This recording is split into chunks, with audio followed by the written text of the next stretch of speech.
Good evening. Another night of protest up and down the Las Vegas Strip, but tonight the message was louder than any destruction. Thanks for joining us here at 11 o'clock. I'm Denise Valdez. And I'm Brian Loftus. There was a moment where tension was building and it was about to turn. But then something amazing happened.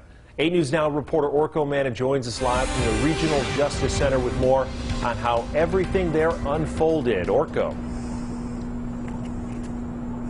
Well, Brian and Denise, several hundred protesters made their way here to the Regional Justice Center. After marching all across Las Vegas, you could really hear the frustration in their voices following the death of George Floyd. You can see one of the signs left behind here on the ground. The group was getting very large, and Metro Police started to get in formation. Officers blocked off the street wearing tactical gear and holding shields. But then this amazing moment happened. Protesters shaking hands with police. My photographer and I were in the middle of the crowd, and things were getting very tense in the several minutes leading up to this, but the situation remained peaceful.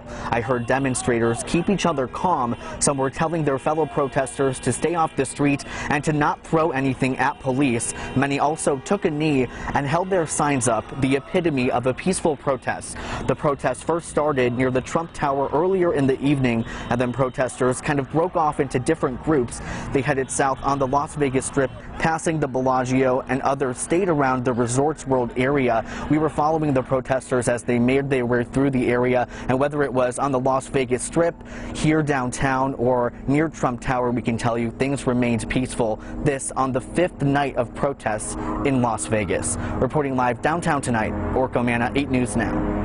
Really good to see. All right, Orko. Well, now as the groups moved up and down the boulevard, as you heard there, the largest contingency seemed to gather not too far from Fremont East. And that's where we find Joe Moeller. Joe, what exactly is going on there right now?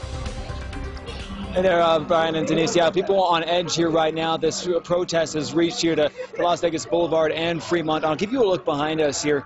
The protesters, a couple hundred of them, have gotten to this point here at Las Vegas Boulevard, and now they're almost face to face with the police officers here. A lot of people on edge, a lot of people worried about tear gas being dispersed here. A lot of people have been moving back. The police have been giving warnings for people to get back on the sidewalk and to move around. So they've been giving a couple of different warnings here for this crowd to sort of disperse in the different directions. But this is kind of to a stop here. I've been following this group since we left the Strip around 7 o'clock, walked all the way down to this area here in downtown in the Fremont East area. It's come to a stop here. We're hearing a lot of sirens. We're just watching this group go almost face to face with police, and a lot of people here are getting ready to disperse. They're getting these warnings, so we're going to keep an eye on this. We're kind of keeping our distance just in case anything does happen there at that intersection, but they are asking for this crowd to sort of disperse in a number of directions, so we'll keep an eye on this and we'll give you the latest. I'll send it back to you. All right, Joe, stay safe.